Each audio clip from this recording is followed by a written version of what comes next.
ಎಲ್ರಿಗೂ ನಮಸ್ಕಾರ. ನನ್ನ ಹೆಸರು ವಿ.ಟಿ. ಪ್ರಕಾಶ್. ಬಿ.ಪಿ. ನ್ಯೂಸ್ನ ಜ್ಞಾನ ದೇಗುಲ ಕಾರ್ಯಕ್ರಮಕ್ಕೆ ತಮಗೆಲ್ಲರಿಗೂ ಸ್ವಾಗತ. ಶ್ರೀ ಮೇಘ ಕೋಚಿಂಗ್ ಸೆಂಟರ್ನ ಮುಖ್ಯಸ್ಥರಾಗಿರ್ತಕ್ಕಂಥ ಶ್ರೀಯುತ ಮಹೇಶ್ ಸರ್ ಅವರು ನಮ್ಮ ಬಿ.ಪಿ. ನ್ಯೂಸ್ ಸ್ಟುಡಿಯೋಗೆ ಬಂದಿದ್ದಾರೆ. ಅವ್ರಿಗೂ ಸ್ವಾಗತ ಕೋರೋಣ. ಬಿ.ಪಿ. ನ್ಯೂಸ್ ವೀಕ್ಷಕರಿಗೆ ನಮಸ್ಕಾರಗಳು. ಸರ್, ತಮ್ಮ ಪರಿಚಯ ವೀಕ್ಷಕರಿಗೆ ಮಾಡಿಕೊಡ್ತೀರಾ? ನಮಸ್ಕಾರ, ನನ್ನ ಹೆಸರು ಮಹೇಶ್ ಅಂತೇಳಿ. ನನ್ನ qualification MSc in mathematics and B.Ed ಕೂಡ ಆಗಿದೆ. ಸೊ B.Ed ಧಾರವಾಡಲ್ಲಿ ಮಾಡಿದ್ದೀನಿ ಆ್ಯಂಡ್ ಮ್ಯಾಥಮೆಟಿಕ್ಸ್ ಬಂದು ಬ್ಯಾಂಗ್ಳೂರು ಯೂನಿವರ್ಸಿಟಿಯಲ್ಲಿ ಮಾಡಿದ್ದೀನಿ. ಆ ಶ್ರೀ ಮೇಘ ಕೋಚಿಂಗ್ ಸೆಂಟರ್ನ ಆಯ್ಕೆ ಮಾಡಿಕೊಂಡಿರುವ ಉದ್ದೇಶ ಏನು ಸರ್? ಶ್ರೀ ಮೇಘ ಕೋಚಿಂಗ್ ಸೆಂಟರ್ ಅನ್ನೋ ಒಂದು ಟೈಟಲ್ನ ನಾನು ಆಯ್ಕೆ ಮಾಡಿಕೊಂಡಿರೋ ಉದ್ದೇಶ ಬಂದು ಮಕ್ಕಳಿಗೆ ಒಂದು ಉತ್ತಮವಾದ ಶಿಕ್ಷಣವನ್ನು ಕೊಡಬೇಕು ಅಂತೇಳಿ ನನ್ನ ಉದ್ದೇಶ. ಆ್ಯಂಡ್ ಈ ಶ್ರೀ ಮೇಘ ಅನ್ನೋ ವರ್ಡ್ ಬಂದು ಮೇಘ ಅಂದರೆ ನಮ್ಮ ತಂಗಿ ಹೆಸರು. ಸೊ ಎಲ್ಲರಿಗೂ ಸೆಂಟಿಮೆಂಟ್, ಮನೆಯಲ್ಲಿ ಸಹೋದರಿ ಸೆಂಟಿಮೆಂಟ್ ಇದ್ದೇ ಇರುತ್ತೆ.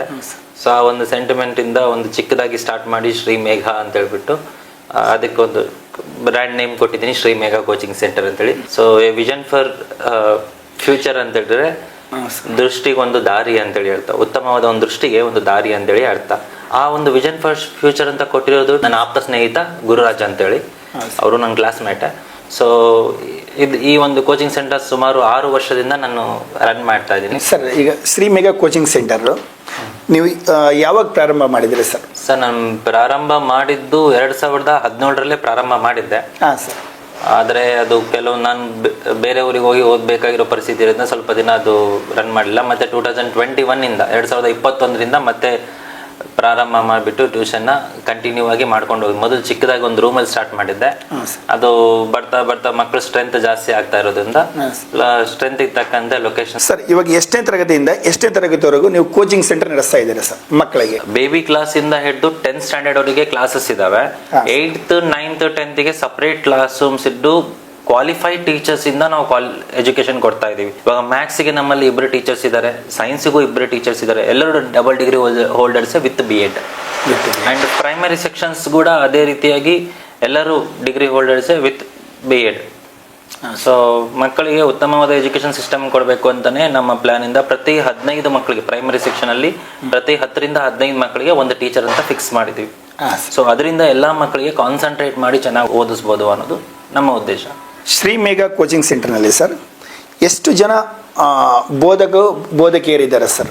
ನಮ್ಮಲ್ಲಿ 8 ಜನ ಬೋಧಕಿಯರಿದ್ದಾರೆ ಸರ್. ಈಗ 2026-27 ಸಾಲಿನಲ್ಲಿ ಎಷ್ಟು ಜನ ಮಕ್ಕಳು ಬರ್ತಾ ಇದ್ದಾರೆ ಸರ್? ಇವಾಗ 2026-27 ಇಸ್ವಿನಲ್ಲಿ ಪ್ರೆಸೆಂಟ್ 85ರಿಂದ 100 ಮಕ್ಕಳಿದ್ದಾರೆ ಸರ್. ನಮ್ಮಲ್ಲಿ ಮೊದಲನೇದಾಗಿ ಮಾಡೋದು, ನಾವು ತುಂಬಾ ಗ್ರ್ಯಾಂಡ್ ಆಗಿ ಮಾಡೋದು ಅಂದ್ರೆ ಗುರುವಂದನಾ ಕಾರ್ಯಕ್ರಮ. ಈ ಗುರುವಂದನಾ ಕಾರ್ಯಕ್ರಮದ ಉದ್ದೇಶ ಏನಂದ್ರೆ, ಪ್ರೈವೇಟ್ ಸ್ಕೂಲ್ ಟೀಚರ್ಸ್ ಅಲ್ಲಿ ತುಂಬಾ ಕಡಿಮೆ ಸ್ಯಾಲರಿಗೆ ಯಾರು ವರ್ಕ್ ಮಾಡ್ತಾ ಇರ್ತಾರೆ ಅಂತ ಟೀಚರ್ಸ್ನ ಗುರುತಿಸ್ಬಿಟ್ಟು ಕನಿಷ್ಠ ಅಂದ್ರೂ 25ರಿಂದ 30 ಜನ ಟೀಚರ್ಸ್ಗೆ ನಮ್ಮ ಒಂದು ಇನ್ಸ್ಟಿಟ್ಯೂಟ್ ಅಲ್ಲಿ ಪ್ರತಿ ವರ್ಷ ಶಿಕ್ಷಕರ ದಿನಾಚರಣೆ ಎಂದು ನಾವು ಅವರಿಗೆ ಗುರುವಂದನಾ ಕಾರ್ಯಕ್ರಮ ಮಾಡಿ ಅವರಿಗೆ ಒಂದು ಗೌರವವನ್ನು ಕೊಡ್ತೀವಿ ಸರ್. ಅಲ್ಲಿಂದ ನಮ್ದು ಪ್ರಾರಂಭ ಆಗುತ್ತೆ ಕಾರ್ಯಕ್ರಮಗಳು. ಅದಾದ್ಮೇಲೆ ಮಕ್ಕಳ ದಿನಾಚರಣೆ ಮಾಡ್ತೀವಿ, ಅದಾದ್ಮೇಲೆ ಸರಸ್ವತಿ ಪೂಜೆ ಮಾಡ್ತೀವಿ.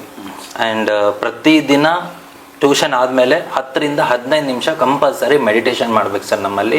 ಸೊ ಮೆಡಿಟೇಷನ್ ಮಾಡೋದ್ರಿಂದ ಮಕ್ಕಳಿಗೆ ಕಾನ್ಸಂಟ್ರೇಷನ್ ಜಾಸ್ತಿ ಆಗುತ್ತೆ. ಸೊ ಆ ಮೆಡಿಟೇಷನ್ಗಂತೂ ಒಂದು ಟೀಚರ್ ಇದ್ದಾರೆ ಸರ್ ನಮ್ಮಲ್ಲಿ. ಸುಮ್ಮನೆ ನಾವು ಯಾರೋ ಬಂದು ಕುತ್ಕೊಳ್ರಿ ಮೆಡಿಟೇಷನ್ ಮಾಡ್ರಿ ಅಂತ ಹೇಳಲ್ಲ. ಮೆಡಿಟೇಷನ್ಗೆ ಅಂತೇಳಿ ಒಂದು ಅಪೂರ್ವ ಮೇಡಮ್ ಅಂತ ಒಬ್ಬರಿದ್ದಾರೆ, ಅವರು ಕೂಡ ಬಂದು ಮೆಡಿಟೇಷನ್ ಕ್ಲಾಸಸ್ನ ಮಾಡ್ತಾರೆ ಸರ್. ಈಗ ಮಕ್ಕಳು ಉತ್ತಮ ಫಲಿತಾಂಶ ಅಂತೇನು ಬಂದಿರುತ್ತಲ್ಲ ಸರ್ ಪ್ರತಿ ವರ್ಷ, ಸರ್ ನಿಮ್ಮ ಟ್ಯೂಷನ್ ಕಡೆಯಿಂದ ಯಾರು ಅತಿ ಹೆಚ್ಚು ಅಂಕಗಳನ್ನು ಪಡೆದಿದ್ದಾರೆ ಸರ್? ಸರ್ ನಮ್ಮಲ್ಲಿ ಇವಾಗ 25-26 ನಡೀತಾ ಇದೆ ಸರ್ ಪ್ರೆಸೆಂಟ್. 2024-25ರಲ್ಲಿ ನಮ್ಮಲ್ಲಿ 92% ಹೈಯೆಸ್ಟ್ ಇದೆ ಸರ್ ಪ್ರೆಸೆಂಟ್. ಸೊ 92% ಹೈಯೆಸ್ಟ್ ಇದೆ. ಅದಾದ ನಂತರ 90% ಇದೆ. ಸೊ ಈ ನೀವು ಪರ್ಸೆಂಟೇಜ್ ಬಗ್ಗೆ ಕೇಳಿದಕ್ಕೋಸ್ಕರ ನಾನು ಈ ಒಂದು ವಿಷಯ ಹೇಳಕ್ ಇಷ್ಟಪಡ್ತೀನಿ. ನಮ್ಮ ಟ್ಯೂಷನಲ್ಲಿ ನಾವು 30 ಅಡ್ಮಿಷನ್ ತಗೊಳೋದು. ಸೊ ಈ 30 10th ಎಸ್ಪೆಷಲಿ 10th ಸ್ಟ್ಯಾಂಡರ್ಡ್ 30 ಮಕ್ಕಳಲ್ಲಿ ನಮಗೆ ಟಾಪ್ 3 ಯಾವ ಸ್ಟೂಡೆಂಟ್ಸ್ ಬಂದಿರ್ತಾರೋ ಆ ಟಾಪ್ 3 ಸ್ಟೂಡೆಂಟ್ಸ್ಗೆ ನಾವು ಅವರಿಗೆ ಸ್ಕಾಲರ್ಶಿಪ್ ಕೊಟ್ಟು ಅವ್ರಿಗೆ ಎಂಕರೇಜ್ ಮಾಡ್ತೀವಿ ಸರ್. ಇದು ನಮ್ಮ ಉದ್ದೇಶ. ಅವ್ರು ಬರೀ ಫೀಸ್ ತಗೊಳೋದೊಂದೇ ಅಲ್ಲ ನಮ್ಮದು ಕಾರ್ಯಕ್ರಮ. ತಗೊಂಡೋದ್ರಲ್ಲಿ ಇನ್ನೂ ಸ್ವಲ್ಪ ಕೊಡಬೇಕು ಅಂತೇಳಿ ನಮ್ಮ ಪುನೀತ್ ರಾಜ್ಕುಮಾರ್ ಅವರೇ ಹೇಳಿದ್ದಾರೆ. ಸೊ ಅವ್ರಿಗೂ ನಾವು ಒಂದು ಪುನೀತ್ ರಾಜ್ಕುಮಾರ್ ಅಭಿಮಾನಿ ನಾನು. ತಗೊಂಡಿದ್ರಲ್ಲಿ ಸ್ವಲ್ಪ ಕೊಡಬೇಕು ಅನ್ನೋ ಇಂಟೆನ್ಷನಿಂದ ಮಕ್ಕಳಿಗೆ ನಾವು ಸ್ಕಾಲರ್ಶಿಪ್ ಮುಖಾಂತರ ಅವರಿಗೆ ಎಂಕರೇಜ್ಮೆಂಟ್ ಅಂತೇಳಿ ಒಂದು ಸ್ಕಾಲರ್ಶಿಪ್ ಅಂತ ಕೊಡ್ತೀವಿ ಸರ್. ಅಲ್ಲ, ಭಾಳ ಉತ್ತಮವಾದ ಅಭಿಪ್ರಾಯ ಸರ್. ಅದರ ಜೊತೆಗೆ ಸರ್, ನೀವೇನು ಮೇಘಾ ಕೋಚಿಂಗ್ ಸೆಂಟರ್ ಏನು ಪ್ರಾರಂಭ ಮಾಡಿದಿರಲ್ಲ ಸರ್, ಅದರ ಸಮಯ ಯಾವಾಗ ಸರ್? ಬೆಳಗಿನ ಸಮಯ, ಸಾಯಂಕಾಲದ ಸಮಯ ಸ್ವಲ್ಪ ಹೇಳಕ್ಕೆ ಇಷ್ಟಪಡ್ತೀರಾ? ಬೆಳಿಗ್ಗೆ 5:30ರಿಂದ 7 ಗಂಟೆವರೆಗೆ ಟ್ಯೂಷನ್ ಇರುತ್ತೆ ಸರ್. ಅಂಡ್ ಸಂಜೆ ಕೂಡ 5 ಗಂಟೆಯಿಂದ 8 ಗಂಟೆವರೆಗೆ ಕ್ಲಾಸಸ್ ಇರ್ತವೆ ಸರ್. ವೀಕ್ಷಕರೇ, ನಮ್ಮ BP ನ್ಯೂಸ್ ಸ್ಟುಡಿಯೋದಲ್ಲಿ ಶ್ರೀ ಮೇಘಾ ಕೋಚಿಂಗ್ ಸೆಂಟರ್ನ ಮುಖ್ಯಸ್ಥರಾದ ಶ್ರೀ ಮಹೇಶ್ ಸರ್ ಅವರು ಈಗ ನಮ್ಮೊಂದಿಗಿದ್ದಾರೆ. ಅವರೊಂದಿಗೆ ಈಗ ಸುದೀರ್ಘವಾಗಿ ನಾವು ಚರ್ಚೆ ಮಾಡ್ತಾ ಇದ್ದೀವಿ. ಸರ್, ನಿಮ್ಮ ಪ್ರಕಾರ ಒಬ್ಬ ವ್ಯಕ್ತಿಗೆ ಶಿಕ್ಷಣ ಎಷ್ಟು ಪ್ರಭಾವ ಬೀಳ್ತದೆ, ಎಲ್ಲ ಹಂತಗಳಲ್ಲಿ ಎಷ್ಟು ಪ್ರಭಾವ ಬೀರುತ್ತೆ ಸರ್? ಸರ್, ಈಗ ತಾನೇ ನಮ್ಮ BP ನ್ಯೂಸ್ ಅಂತ BP ನ್ಯೂಸ್ ಅಲ್ಲಿ ಏನ್ ಕಾರ್ಯಕ್ರಮ ಮಾಡ್ಕೊಡ್ತಾರೆ, ತುಂಬಾ ಒಳ್ಳೆ ಕಾರ್ಯಕ್ರಮ. ನೀವೇ ಹೆಸರಿಟ್ಟಿದ್ದೀರಾ ಜ್ಞಾನ ದೇಗುಲ ಅಂತೇಳಿ. ಸೊ ಜ್ಞಾನವನ್ನು ಕೊಡತಕ್ಕಂಥ ದೇಗುಲ ಅಂದ್ರೆ ದೇವಸ್ಥಾನ ಸರ್. ಸೊ ನಮ್ಮ ಇಡೀ ಶಿಕ್ಷಣ ಸಂಸ್ಥೆ ಅಂದ್ರೆ ಎಷ್ಟೋ ಜನಕ್ಕೆ ಒಂದು ದಾರಿಯಾಗಿರುತ್ತೆ ಈ ಶಿಕ್ಷಣ ಸಂಸ್ಥೆ.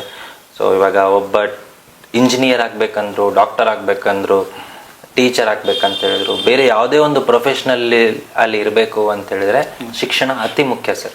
ಸೊ ಅದರಿಂದ ಮಕ್ಕಳು ಚೆನ್ನಾಗಿ ಓದಬೇಕು ಅನ್ನೋದು ನಮ್ಮ ಇಂಟೆನ್ಷನ್. ಸೊ ಅವರ ಜೀವನಕ್ಕೆ ಒಂದು ಉತ್ತಮವಾದ ಹಾದಿ ಬೇಕು ಅಂದ್ರೆ ಈ ಶಿಕ್ಷಣ ಅನ್ನೋದು ತುಂಬಾ important sir. Shri Megha coaching centre ಸುದೀರ್ಘವಾಗಿ 6 ವರ್ಷಗಳಿಂದ ಯಶಸ್ವಿಯಾಗಿ ಸಾಗ್ತಾ ಇದೆ ಸರ್. ಹೌದು. ಈ ಏಳಿಗೆಗೆ ಶ್ರಮವಹಿಸಿದವರು ಬಹಳ ಜನ ಇದ್ದಾರೆ ಸರ್. ಹೌದು. ನೀವು ಯಾರಿಗೆ ನಮ್ಮ BP ನ್ಯೂಸ್ ಸ್ಟುಡಿಯೋ ಕಡೆಯಿಂದ ಕೃತಜ್ಞತೆ ಹೇಳಕ್ ಇಷ್ಟಪಡ್ತೀರಾ ಸರ್? ಮೊದಲನೇದಾಗಿ ಕೃತಜ್ಞತೆ ನಮ್ಮ ಪೇರೆಂಟ್ಸ್ ಅವರಿಗೆ ಹೇಳಲಿಕ್ಕೆ ಇಷ್ಟಪಡ್ತೀನಿ. ಅದ್ರ ಜೊತೆಗೆ ನಾನು ಈ ಒಂದು ಇನ್ಸ್ಟಿಟ್ಯೂಟ್ನ ಸ್ಟಾರ್ಟ್ ಮಾಡಬೇಕು ಅಂದರೆ ನಾನು ಮೊದಲು ಒಬ್ಬನೇ ಇದ್ದೆ. ಸೊ ನಮಗೆ ಫಸ್ಟ್ ಸಪೋರ್ಟ್ ಬಂದಿದ್ದು ನನ್ನ ಸಹೋದರಿ ಸಮಾನರಾಗಿರ್ತಕ್ಕಂಥ ತೇಜಸ್ವಿನಿ ಅನ್ನೋರು. ಸೊ ಸರ್, ಮೇಡಮ್ ಈ ಥರ ನಾನು ಟ್ಯೂಷನ್ ಸ್ಟಾರ್ಟ್ ಮಾಡ್ತಾ ಇದ್ದೀನಿ, ನಾವಿಬ್ಬರು ಸೇರಿ ಸ್ಟಾರ್ಟ್ ಮಾಡೋಣ ಅಂತ ಹೇಳಿದ್ರೆ, ಆಯಿತು ಸರ್ ನಾವು ಮಾಡೋಣ ಮೇಡಮ್, ಮತ್ತೆ ಫೀಸಸ್ ಎಲ್ಲ ಕಡಿಮೆ ಬರುತ್ತಲ್ಲ ಅಂತ ಹೇಳಿದ್ರೆ, ಆಯಿತು ಸರ್ ಬಂದಿದ್ರಲ್ಲಿ ಇಲ್ಲಿ ನಾವು ಮಾಡ್ಕೊಂಡು ಹೋಗೋಣ ಅಂತ ಹೇಳ್ಬಿಟ್ಟು ಮೇಡಮ್ ಅವರು, ತೇಜಸ್ವಿ ಮೇಡಮ್ ಅವರು ಸಪೋರ್ಟ್ ಬಂದರು. ಅವ್ರು ಬಂದಿದ್ಮೇಲೆ ಹಾಗೆ ನಮಗೆ ಸ್ಟ್ರೆಂತ್ ಜಾಸ್ತಿ ಆಗಿದ್ದಂಗೆಲ್ಲ ಮಕ್ಕಳು ಜಾಸ್ತಿ ಆದರೆ ಸೊ ಇದ್ರ ಜೊತೆಗೆ ಪೇರೆಂಟ್ಸ್ ಕೂಡ ಪಬ್ಲಿಸಿಟಿ ಪೇರೆಂಟ್ಸೇ ಕೊಟ್ಟಿದ್ದಾರೆ ಸರ್. ನಾನು ಜಾಸ್ತಿ ಎಲ್ಲೂ ಪ್ರಮೋಷನ್ ಮಾಡಿಲ್ಲ. ಸೊ ಈ ಟ್ಯೂಷನ್ಗೆ ಹೋಗ್ರಿ, ಅಲ್ಲಿ ಟೀಚರ್ಸ್ ಚೆನ್ನಾಗಿದ್ದಾರೆ, ವಿಭಿನ್ನವಾಗಿದೆ ನಮ್ಮ ಟ್ಯೂಷನ್ ಪಾಯಿಂಟ್ ಅಲ್ಲಿ. ಇವಾಗ ಬೇರೆ ಟ್ಯೂಷನ್ಸ್ ಅಲ್ಲಿ ಏನ್ ಮಾಡ್ತಾರೆ, ಒಂದೇ ಟೀಚರ್ ಇದ್ಬಿಟ್ಟು ಸುಮಾರು 30-40 ಮಕ್ಕಳಿಗೆ ಒಂದೇ ಟೀಚರ್ ಇರ್ತಾರೆ. ಸೊ ನಮ್ಮಲ್ಲಿ ಆ ತರ ಇಲ್ಲಲ್ಲ. ಸೊ ಪೇರೆಂಟ್ಸ್ಗೆ ಅದು ತುಂಬಾ ಅಟ್ರಾಕ್ಟ್ ಆಗೋಗ್ಬಿಡ್ತು ಸರ್. ಈ ಒಂದು ಸಿಸ್ಟಮ್ ತುಂಬಾ ಚೆನ್ನಾಗಿದೆ ಅಂತ ಹೇಳ್ಬಿಟ್ಟು ಪೇರೆಂಟ್ಸ್ ಕೂಡ ತುಂಬಾ ನಮಗೆ ಬೆಂಬಲ ಕೊಟ್ಟಿದ್ದಾರೆ. ಅದ್ರ ಜೊತೆಗೆ ನಮ್ಮ ತಂದೆ ತಾಯಿ ಸಹಕಾರನೂ ಇತ್ತು. ರೀಸೆಂಟ್ಲಿ ನಮ್ಮ ಪತ್ನಿಯವರ ಹೆಸರು ಹೇಳಕ್ ಇಷ್ಟಪಡ್ತೀನಿ. ತನಗೆ ಟೀಚಿಂಗ್ ಅಂದ್ರೆ ಏನು ಅಂತ ಗೊತ್ತಿಲ್ಲ. ಸೊ ಅಂತ ಹುಡುಗಿ ಅವಳು B.Com ಮಾಡಿದಾಳೆ. ಸೊ B.Com ಮಾಡಿ ಕೂಡ ಅವಳಿಗೆ ಟೀಚಿಂಗ್ ಎಲ್ಲ ಅಷ್ಟೊಂದು ಐಡಿಯಾ ಇದ್ದಿಲ್ಲ. ಸೊ ಮದುವೆ ಆಗಿ 1 ವಾರಕ್ಕೆ ನಾನು ನಿನ್ನ ಜೊತೆಗಿದ್ದೀನಿ ಅಂತೇಳಿ ಅವಳು ಕೂಡ ನನ್ನ ಟ್ಯೂಷನ್ ಪಾಯಿಂಟ್ಗೆ ತುಂಬ ಸಹಕಾರ ಮಾಡಿದಾಳೆ. ಸೊ ಹೀಗೆ ನಮ್ಮ ಟೀಚರ್ಸ್ ಬೆಂಬಲನೂ ಸ್ಟ್ರಾಂಗ್ ಆಗಿದೆ. ಅದಕ್ಕೆ ತಕ್ಕಂತೆ ಪೇರೆಂಟ್ಸ್ ಕೂಡ ಚೆನ್ನಾಗಿ ಸಪೋರ್ಟ್ ಮಾಡಿದ್ದಾರೆ. ಸೊ ತುಂಬ ಫೇಸ್ ಮಾಡಿದ್ದೀನಿ ಸರ್. ಸ್ಟಾರ್ಟಿಂಗಲ್ಲಿ ಟ್ಯೂಷನ್ ಮಾಡಬೇಕು ಅಂತ ಹೇಳಿದರೆ ಏರಿಯಾದಲ್ಲಿ ನಮ್ಮ ಏರಿಯಾ ಜನನು ತುಂಬಾ ಬೆಂಬಲ ಕೊಟ್ಟಿದ್ದಾರೆ. ಸರ್ ಈ ತರ ಟ್ಯೂಷನ್ ಸ್ಟಾರ್ಟ್ ಮಾಡ್ತಾ ಇದ್ದೀನಿ, ನಮಗೆ ಸಪೋರ್ಟ್ ಕೊಡ್ರಿ ಅಂತ ಹೇಳಿದ್ರೆ, ಆಯ್ತು ಸರ್ ಸಪೋರ್ಟ್ ಮಾಡೋಣ ಅಂತೇಳಿ ಏರಿಯಾದವರು ಕೊಟ್ಟಿದ್ದಾರೆ. ಸಣ್ಣ ಪುಟ್ಟ ತೊಂದರೆಗಳು ಆಗಿದ್ದಾವೆ. ಟೀಚಿಂಗ್ ಸ್ಟಾರ್ಟಿಂಗ್ ನಾನು ಬರ್ಲಿಕ್ಕೆ ಮುಖ್ಯ ಕಾರಣ ಸರ್ ನಮ್ಮ ಗುರುಗಳು. 2ನೇ ತರಗತಿಯಲ್ಲಿ ನಾನೊಂದು ಚಾಕ್ಲೇಟ್ನ ತಗೊಂಡೋಗ್ಬಿಟ್ಟು ನಮ್ಮ ಮೇಡಮ್ಗೆ ಕೊಟ್ಟಿದ್ದೆ. ಸೊ ಮೇಡಮ್ ತಗೊಳ್ಳಿ ಅಂತ ಹೇಳಿದ ತಕ್ಷಣ ನಾನು ಗ್ಯಾಪ್ ಕೊಟ್ಟಿದ್ದೀನಿ. ಸೊ ಮೇಡಮ್ ಅವರು ಏನು ಅನ್ಕೊಂಡಿದ್ದಾರೆ, ಅವತ್ತಿನ ದಿನ ಟೀಚರ್ಸ್ ಡೇ ಇದೆ. ಸೊ ಟೀಚರ್ಸ್ ಡೇ ಇರೋದ್ರಿಂದ ಅವ್ರು ನನಗೆ ಚಾಕ್ಲೇಟ್ ಕೊಡ್ತಿದ್ದಾರೆ ಅಂತ ಅನ್ಕೊಂಡ್ಬಿಟ್ಟು ಥ್ಯಾಂಕ್ಸ್ ಕಣಪ್ಪ ಅಂತ ಹೇಳಿದ್ರು. ಸಣ್ಣ ಮಗು ನಾನು ಅವಾಗ. ಸೊ ಆವಾಗ ಮೇಡಮು ನಾನು ಅವ್ರಿಗೆ ನನಗೇನು ಹೇಳಿಲ್ಲ. ಸೊ ಅದಕ್ಕೆ ನಾನು ಮೇಡಮ್ ಇವತ್ತು ನಂದು ಹ್ಯಾಪಿ ಬರ್ಡೇ ಮೇಡಮ್ ಅಂತ ಹೇಳಿದೆ. ಸೊ ಆವಾಗ ಸ್ವಲ್ಪ ಇಂಗ್ಲೀಷ್ ಸ್ವಲ್ಪ ಬರ್ತಿತ್ತಲ್ಲ. So happy birthday madam. ಹೌದಾ, ಅಲ್ಲಿ ಒಂದು ಫೋಟೋ ಇದೆ ನೋಡಿದ್ಯಾ ಅಂತ ಹೇಳಿದ್ರು. ಮೇಡಮ್ ಗೊತ್ತಿಲ್ಲ ಮೇಡಮ್, ಅವರು ಸರ್ವೇಪಲ್ಲಿ ರಾಧಾಕೃಷ್ಣ ಅಂತೇಳಿ, ಇವತ್ತು ಅವ್ರ ಬರ್ಡೇ ಇದೆ. ಅವ್ರ ಬರ್ಡೇ ದಿವಸ ನಿನ್ನ ಬರ್ಡೇ ಇದೆ ಅಂದರೆ ನನ್ನ ಬರ್ಡೇ ಟೀಚರ್ಸ್ ಡೇ ದಿವಸ. ಸೊ ನೀನು ದೊಡ್ಡವನಾದ್ಮೇಲೆ ಒಂದು ಟೀಚರ್ ಆಗಬೇಕು ಅಂತೇಳಿ ಅವ್ರು ಆಶೀರ್ವಾದ ಮಾಡಿದರು. ಸೊ ಅವ್ರ ಮಾತದು ನಿಜ ಆಯಿತು ಸರ್. ನಮ್ಮ ಸುಜಾತಾ ಮೇಡಮ್ ಅಂತೇಳಿ ಅವರು ಅದೇ ರೀತಿ. ಮತ್ತು ಸ್ಕೂಲ್ ಕೆರಿಯರ್ ಸ್ಟಾರ್ಟ್ ಮಾಡಿದ್ದು BSc ಫೈನಲ್ ಇಯರ್ ಇದ್ದಾಗ ಸ್ಟಾರ್ಟ್ ಮಾಡಿದ್ದು. ಸೊ ನಾನು ಬೆತೆಸ್ತಾ ಅಂತೇಳಿ ನಾನು ಅದೇ ಶಾಲೆಯಲ್ಲಿ ಓದಿದ್ದು. ಅದೇ ಶಾಲೆಯಲ್ಲಿ ಓದಿ ಅದೇ ಶಾಲೆಯಲ್ಲಿ ನನಗೆ ಶಿಕ್ಷಕನಾಗೋ ಒಂದು ಅವಕಾಶ ಸಿಕ್ತು. ಪ್ರಥಮ ಬಾರಿ ಆ ಸ್ಕೂಲಲ್ಲಿ ನಾನು ಫಸ್ಟ್ ಸ್ಟೆಪ್ಪೇ 9th 10th ಕ್ಲಾಸಸ್ಗೆ ಸ್ಟಾರ್ಟ್ ಮಾಡಿದೆ ಪಾರ್ಟ್ ಟೈಮ್. ಸೊ ಒಳ್ಳೆ ಆವಾಗಿಂದ 2014ರಲ್ಲಿ ಸ್ಟಾರ್ಟ್ ಮಾಡಿದೆ ನಾನು ಟೀಚಿಂಗ್ ಕೆರಿಯರ್. ಸೊ ಅವರು ನನಗೆ ತುಂಬ ಸಹಕಾರ ಕೊಟ್ಟರು. ಅಲ್ಲಿ ಕೂಡ 2014ರಲ್ಲೇ ನನಗೆ ಅವಾಗ ಸುಮಾರು ಒಂದು 20 ವರ್ಷ ಅನ್ಕೊಳ್ತೀನಿ ಸರ್. ಸೊ ಆವಾಗಲೇ ನಾನು 100% ರಿಸಲ್ಟ್ ಕೊಟ್ಟೆ, ಅದು ನಾನು ಹೆಮ್ಮೆಯಿಂದ ಹೇಳ್ಕೊಳ್ತೀನಿ. ಸೊ ನನ್ನ ಟೀಚಿಂಗ್ ಕೆರಿಯರ್ಗೆ ಪ್ರತಿಯೊಂದು ಶಾಲೆಯಲ್ಲೂ ನನಗೆ ಚೆನ್ನಾಗಿ ಬೆಂಬಲ ಕೊಟ್ಟಿದ್ದಾರೆ. ಅದೇ ರೀತಿಯಾಗಿ ಇವಾಗ ಈ ಒಂದು ಮಟ್ಟಿಗೆ ನಾನು ಬೆಳೀಲಿಕ್ಕೆ ಕಾರಣ ನಮ್ಮ ಟ್ಯೂಷನ್ ಮತ್ತೆ ಇನ್ನೊಂದ್ಸತಿ ನಾನು ಟ್ಯೂಷನ್ ಪೇರೆಂಟ್ಸ್ ಅಂತಾನೆ ಹೇಳಕ್ ಇಷ್ಟಪಡ್ತೀನಿ, ನಮ್ಮ ಟೀಚರ್ಸ್ ಅಂತ ಹೇಳಕ್ ಇಷ್ಟಪಡ್ತೀನಿ, ಸ್ಟೂಡೆಂಟ್ಸ್.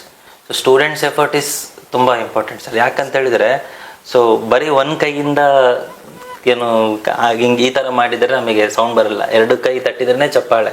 ಸೊ ನಾವು ಎಷ್ಟು ಮಕ್ಕಳಿಗೆ ಪಾಠ ಮಾಡ್ತೀವಿ ಅದಕ್ಕೆ ತಕ್ಕಂತ ಮಕ್ಕಳು ಓದ್ತಾರಲ್ಲ, ಆ ರಿಸಲ್ಟ್ ನಾನೊಂದು ಯಾವಾಗಲೂ ಒಂದು ಫಾರ್ಮುಲಾ ಫಾಲೋ ಆಗ್ತೀನಿ ಸರ್. ಶಾಲೆಯೇ ನನ್ನ ದೇವಾಲಯ, ಮಕ್ಕಳೇ ನನ್ನ ದೇವರು. ನಾನು ಮಾಡುವ ಪಾಠವೇ ಏನು ಪೂಜೆ ಮಂತ್ರಗಳು, ಅದರಿಂದ ಬರ್ತಕ್ಕಂಥ ದೇವರಿಂದ ಬರ್ತಕ್ಕಂಥ ಮಹಾಪ್ರಸಾದ ಅಂದರೆ ಮಕ್ಕಳ ರಿಸಲ್ಟ್ ಸರ್. ಸೊ ಈ ಒಂದು ಫಾರ್ಮುಲಾ ನಾನೊಂದೇ ಅಲ್ಲ ಸರ್, ಇಡೀ ನಮ್ಮ ಶಿಕ್ಷಕ ವೃತ್ತಿಯಲ್ಲಿ ಯಾರಿದ್ದಾರೆ ಅವರೆಲ್ಲರೂ ಇದೇ ಒಂದು ಫಾರ್ಮುಲಾನ ಫಾಲೋ ಮಾಡ್ತಾರೆ. ಸೊ ಶಿಕ್ಷಕ ವೃತ್ತಿ ಅನ್ನೋದು ಅಷ್ಟು ಸಾಮಾನ್ಯವಾದ್ದಲ್ಲ. ಒಬ್ಬ ಇಂಜಿನಿಯರ್ ಆಗ್ಬೋದು, ಒಬ್ರು ಡಾಕ್ಟರ್ ಆಗ್ಬೋದು, ಬೇರೆ ಯಾವುದೇ ಒಂದು ಪೊಸಿಷನ್ ಅಲ್ಲಿ ಇದ್ದವರು ಒಂದು ಶಿಕ್ಷಕರ ಮುಖಾಂತರನೇ ಅವರೊಂದು ಉತ್ತಮವಾದ ಹಾದಿಯಲ್ಲಿ ಹೋಗ್ಬೇಕು. ಸೊ ಶಿಕ್ಷಕನಾಗಿರಲು ನಾನೊಂದು ಹೆಮ್ಮೆ ಪಡ್ತೀನಿ ಸರ್. ನಿಮ್ಮ ಶ್ರೀ ಮೇಘ ಕೋಚಿಂಗ್ ಸೆಂಟರ್ನ ಉದ್ದೇಶಗಳು ಏನಾದರೂ ಇದಾವೆ ಸರ್? ಹೌದು ಸರ್, ನಮ್ಮ ಶ್ರೀ ಮೇಘ ಕೋಚಿಂಗ್ ಸೆಂಟರ್ನ ಉದ್ದೇಶಗಳು ತುಂಬಾನೇ ಇದಾವೆ ಸರ್. ಅದರಲ್ಲಿ ನಾನು ನಮ್ಮ ಶಿಕ್ಷಕರಿಗೆ ಧನ್ಯವಾದಗಳನ್ನ ಹೇಳಕ್ಕೆ ಇಷ್ಟಪಡ್ತೀನಿ. ಯಾಕಂತ ಹೇಳಿದ್ರೆ ವಿಶೇಷವಾಗಿ ತೇಜಸ್ವಿನಿ, ನಮ್ಮ ಸಹೋದರಿ ಸಮಾನರಾಗಿರ್ತಕ್ಕಂಥ ತೇಜಸ್ವಿನಿ ಅವರು ನಮಗೆ ಪ್ರಾರಂಭದಿಂದ ತುಂಬ ಸಹಕಾರ ನೀಡಿದ್ದಾರೆ. ಅದೇ ರೀತಿಯಾಗಿ ಒಬ್ಬೊಬ್ಬರೇ ಶಿಕ್ಷಕರು, ನಮ್ಮ ಮಕ್ಕಳು ಜಾಸ್ತಿ ಆಗಿದ್ದಂಗೆಲ್ಲ ಶಿಕ್ಷಕರು ಕೂಡ ನಮಗೆ ಜಾಸ್ತಿ ಹಾಕೊಂತಾನೆ ಬಂತು. Sahana madam, Geetha madam, Lavanya madam, Ankita madam, Nikhita madam and Beeralingappa sir, Nishthi Basavesh ಅವರು, ಇವರು ನಮ್ಮ ಗುರುರಾಜ್ ಅವರು. ಸೊ ಈ ಥರ ನಮ್ಮ ಶಿಕ್ಷಕ ವೃಂದದವರೆಲ್ಲ ಸೇರಿ ಒಂದು ಉತ್ತಮವಾದ ಒಂದು ಶಿಕ್ಷಣ ಮಾಡಿಬಿಟ್ಟು ಬಳ್ಳಾರಿಯಲ್ಲಿ ಇನ್ನಷ್ಟು ಬ್ರಾಂಚ್ಗಳನ್ನ ಮಾಡಬೇಕು ಅನ್ನೋ ಒಂದು ಪ್ಲಾನ್ ಇದೆ. ಮೇಘಾ ಕೋಚಿಂಗ್ ಸೆಂಟರ್ ಇವಾಗ ದೂರದಿಂದ ಕೂಡ ಮಕ್ಕಳು ಬರ್ತಾ ಇದ್ದಾರೆ ನಮಗೆ. ಈ ಕಡೆ ಈರಾಳಿಂದ ಮಕ್ಕಳು ಬರ್ತಾ ಇದ್ದಾರೆ, ಈ ಕಡೆ ಬಿಸಿಲಹಳ್ಳಿ ಅಷ್ಟು ದೂರದಿಂದ ಬರ್ತಾ ಇದ್ದಾರೆ. ಸೊ ಅಲ್ಲಿ ಹತ್ರದಲ್ಲಿ ಬ್ರಾಂಚಸ್ನ ಮಾಡಬೇಕು ಅನ್ನೋದು ನಮ್ಮ ಉದ್ದೇಶ. ಅದ್ರ ಜೊತೆಯಾಗಿ ಒಂದು ಶಿಕ್ಷಣ ಸಂಸ್ಥೆ, ಇದು ನನ್ನ ದೊಡ್ಡ ಡ್ರೀಮ್. ಸ್ಕೂಲ್ ಮಾಡಬೇಕು ಅಂತ ಆಸೆ ಇದೆ. ಇವಾಗಿನ ಕಂಡೀಷನಲ್ಲಿ ನಮಗಿರೋ ಫೈನಾನ್ಷಿಯಲ್ ಸ್ಟೇಜಲ್ಲಿ ಸದ್ಯಕ್ಕೆ ಸ್ಕೂಲ್ ಮಾಡೋಷ್ಟು ಬಡ್ಜೆಟ್ ಅಂತೂ ಇಲ್ಲ. But 1 hour another day definitely school ಅನ್ನೋದು ಮಾಡ್ತೀನಿ. ಸೊ ಇನ್ನೊಂದೇನು ಹೇಳಬೇಕು ಅಂತ ಹೇಳಿದ್ರೆ, ಇವಾಗ ಯಾವುದೇ ಕೋಚಿಂಗ್ ಇಲ್ಲಿ, ಇವಾಗ ಪೊಲೀಸ್ ಎಕ್ಸಾಮ್ ಇರ್ಬೋದು, ಯಾವುದಾದ್ರೂ ಗೌರ್ಮೆಂಟ್ ಕಾಲ್ ಫಾರ್ ಆಗಿದ್ರೆ ಎಲ್ಲ ಎಕ್ಸಾಮ್ಸ್ ಅಂತ ಹೇಳಿದ್ರೆ ಎಲ್ಲರೂ ಪ್ರತಿಯೊಬ್ಬರು ತುಂಬ ದೂರ ಹೋಗ್ತಾರೆ ಸರ್. ಲೈಕ್ ಧಾರವಾಡಕ್ಕೆ ಹೋಗ್ತಾರೆ, ಬೆಂಗಳೂರಿಗೆ ಹೋಗ್ತಾರೆ. ಈ ಬ್ಯಾಂಕ್ ಕೋಚಿಂಗ್ ಅಂತ ಹೇಳಿದ್ರೆ ನಂದೇ ಅಲ್ಲ, ಅಷ್ಟು ದೂರ ಹೋಗ್ತಾರೆ. ಆ ಒಂದು ಕೋಚಿಂಗ್ಸ್ನ ನಾನು ಕಡಿಮೆ ಮೊತ್ತದಲ್ಲಿ ನಮ್ಮ ಬಳ್ಳಾರಿಯಲ್ಲ ಈ ಮೇಘಾ ಕೋಚಿಂಗ್ ಸೆಂಟರ್ ಮುಖಾಂತರ ಕಾಂಪಿಟೇಟಿವ್ ಕ್ಲಾಸಸ್ ಕೂಡ ನಾವು ಕೋಚಿಂಗ್ ಕೊಡಬೇಕು ಅಂತೇಳಿ ನಮ್ಮ ಉದ್ದೇಶ. ಯಾಕಂತ ಹೇಳಿದ್ರೆ ರೀಸೆಂಟ್ಲಿ ನಮ್ಮ ಟ್ಯೂಷನ್ ಪಾಯಿಂಟಲ್ಲೇ ಮೇಡಮ್ ಅವರು, ಸಹನಾ ಮೇಡಮ್ ಅವರು ಸೆಲ್ಫ್ ಸ್ಟಡಿ ಮಾಡಿಬಿಟ್ಟು CA ನಲ್ಲಿ ಫಸ್ಟ್ ರೌಂಡ್ ಆಲ್ರೆಡಿ ಕ್ಲಿಯರ್ ಮಾಡಿದ್ದಾರೆ. ಸೊ ಅವರಿಂದನೂ ನಮಗೆ ಒಂದು ಒಳ್ಳೆ ಮೋಟಿವೇಶನ್ ಸಿಕ್ತು, ಸೆಲ್ಫ್ ಸ್ಟಡಿ ಮಾಡ್ಬೋದು ಅಂತ. ಈ ಕಾಂಪಿಟೇಟಿವ್ ಕ್ಲಾಸಸ್ ಅನ್ನೋದನ್ನ ನಮ್ಮ ಮೇಘಾ ಕೋಚಿಂಗ್ ಸೆಂಟರ್ ನಾವು ಇಂಟ್ರೊಡ್ಯೂಸ್ ಮಾಡಬೇಕು ಅನ್ನೋ ನಮ್ಮ ಪ್ಲಾನ್ ಇದೆ ಸರ್. ಸೊ ಧನ್ಯವಾದಗಳು ಸರ್. ಕಾರ್ಯಕ್ರಮದಲ್ಲಿ ನೀವು ನಮ್ಮ ಜೊತೆಗೆ ಬಂದು ಸುದೀರ್ಘವಾಗಿ ಇಷ್ಟೊತ್ತು ಜ್ಞಾನೋದಯದ ಕಾರ್ಯಕ್ರಮದ ಬಗ್ಗೆ ವಿಷಯವನ್ನು ಬಹಳ ಸವಿಸ್ತಾರವಾಗಿ ಹಂಚ್ಕೊಂಡಿದ್ದೀರಾ. ಇದರ ಬಗ್ಗೆ ನಿಮ್ಮ ಅಭಿಪ್ರಾಯ ಹೇಳಿ ಸರ್. BP ನ್ಯೂಸ್ ಅವರಿಗೆ ಧನ್ಯವಾದಗಳನ್ನ ಹೇಳಕ್ಕೆ ಇಷ್ಟಪಡ್ತೀನಿ.